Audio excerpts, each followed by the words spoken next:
2 செய்தியை நாங்கள் சொன்னால் அது உங்களுக்கு தௌஹீது என்னங்கிறது நமக்கு தெளிவாக இருக்கும். நம்ம எல்லாம் விளங்கி இருக்கிறோம். விளக்க வேண்டியவர்களுக்கு நம்ம விளக்குறோம். ரப்புல் ஆலமீன் அல்லாஹ் ஜல்ல ஷானஹு வ தஆலா எல்லாரையும் சுஜூது செய்ய சொன்னால் எல்லா மலக்குமார்களும் சுஜூது செய்தார்கள். இல்லா இப்லீஸ் அபா வஸ்தக்பர வ கான மினல் காஃபிரீன். இப்லீஸ் மறுத்தான், அவன் காஃபிராக ஆனான் என்று குர்ஆன் சொல்லி காட்டுகிறது. சங்கையானவர்களே, அவன் சொன்னது என்ன தெரியுமா? அல்லாஹ்விடத்திலே அவன் செய்த வாதம் என்ன தெரியுமா? நான் உனக்கு சுஜூது செய்வேன், ஆதமுக்கு என் தலை சாயாது. நான் சுஜூது செய்வதாக இருந்தால் என்னுடைய சென்னி உனக்கு மாத்திரமே சாயும், வேறு யாருக்கும் என்னுடைய சிரம் சாயாது என்று வாதம் பேசினான்.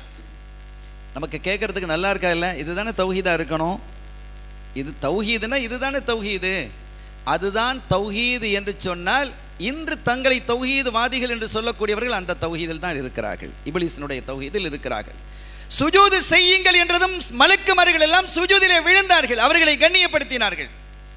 ஆதம் நபியை கண்ணியப்படுத்தும் முகமாக அந்த சுஜூது நடந்தது. இன்று நபிமார்களை, வலிமார்களை, சாலிஹீன்களை நாம் கண்ணியப்படுத்துகிறோம் என்று சொன்னால் ஆதம் நபியினுடைய அந்த மலக்குமார்களினுடைய தௌஹீது எதுவோ அந்த தௌஹீதில் நாம் இருக்கிறோம்.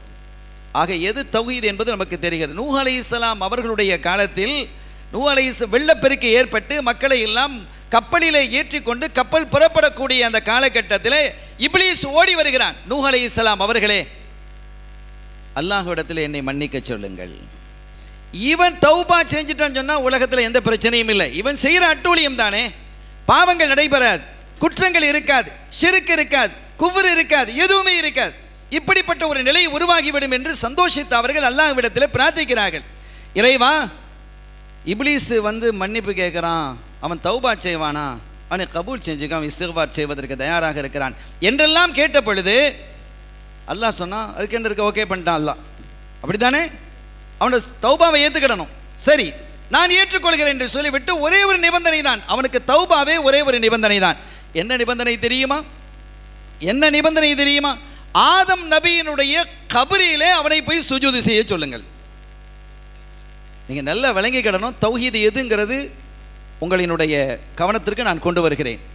ஆதம் நபியினுடைய கபரிலே போய் அவனை சுஜூது செய்ய சொல்லுங்கள். என்ன நூஹ் அலைஹிஸ்ஸலாம் சொன்னாங்க, ஏம்பா சப்ஜெக்ட் லேசாக முடிஞ்சு போச்சு, நீ என்னமோ அன்னைக்கு தெரியாமல் நடந்துக்கிட்ட, இப்போ மன்னிப்பு கேட்டு வந்திருக்கிறேன், அல்லாஹ் உன்னை மன்னிக்கிறதாக சொல்லிட்டான், ஆதம் நபியினுடைய கபரில் போய் நீ சுஜூது செய். அவன் சொன்னான், அவர் ஹையா இருக்கும்போதே, ஹயாத்தா இருக்கும்போதே நான் சுஜூது செய்யலை, மையத்துக்கு கபருக்கு போய் நான் சுஜூது செய்வானா அப்படின்னு என்ன செஞ்சான் சொன்னான். அருமையானவர்களே, தௌஹீதுங்கிறது இங்கே என்ன என்கிறது விளங்குகிறது. இன்று நீங்கள் பாருங்கள், மக்காம் இப்ராஹிம் இருக்கிறது. இந்த மக்காம் இப்ராஹிம் தான் தொழுவதற்கு மிக தகுதியான மிகச்சிறந்த இடம். தகுதியான இடங்கள் நிறைய இருக்கிறது, மிக்க தகுதியான மிகச்சிறந்த இடம் என்று மக்காம் இப்ராஹிமை அல்லாஹ் சொல்கிறான். ஒத்தஹிது மின் மக்காம் இப்ராஹிம முஸல்லா.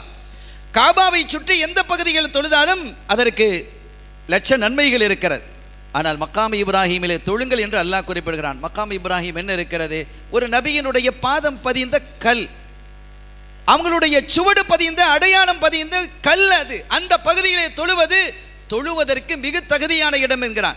மேராஜுக்கு செல்லும் பொழுது ரப்புல் ஆலமீன் அல்லாஹ் ஜல்ல ஷானஹு வ தஆலா ஜிப்ரீல் அலைஹிஸ்ஸலாம் அவர்களை கொண்டு ஸல்லல்லாஹு அலைஹி வஸல்லம் அவர்களை அழைத்து செல்லும் பொழுது பைத்துல் லஹம் பெத்லஹோம் என்று சொல்லக்கூடிய ஈசா அலைஹிஸ்ஸலாம், ஹைது உலித ஈசா அலைஹிஸ்ஸலாம், அந்த இடத்திலே தொழுமாறு ஏவுகிறான்.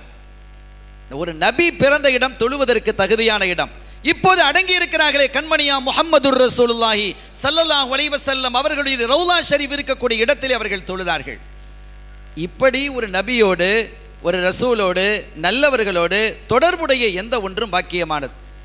சஃபா மருவாவை தன்னுடைய ஷாயிர் என்று சொல்லுகிறான். ஷாயிர் என்றால் அல்லாஹ்வுடைய அடையாள சின்னங்கள் அவைகள்.